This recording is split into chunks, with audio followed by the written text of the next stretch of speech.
Hey guys! So meron tayong parcel ngayon. Let's open! In-order ko pala to sa Shopee. Oh wow! It's money detector! Kailangan ko kasi ito kasi nagpapa-Gcash ako, cash in at cash out. So minsan may mga malalaking bills, so kailangan natin to para naman hindi tayo ma-scam. Let's try!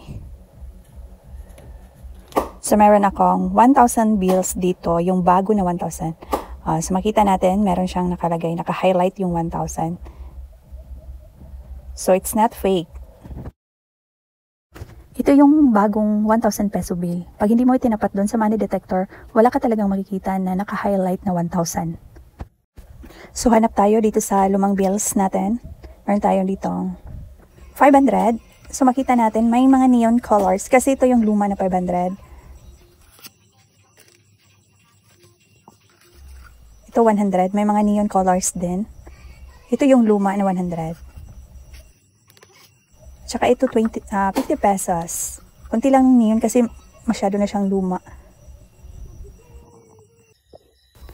So ito bagong 100, so naka-highlight yung 100. At tsaka itong bagong 500. So kasi wala akong fake na pera dito, so wala akong maipakita sa inyo na fake.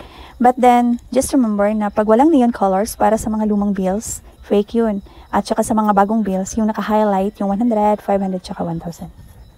That's all. Thank you for watching.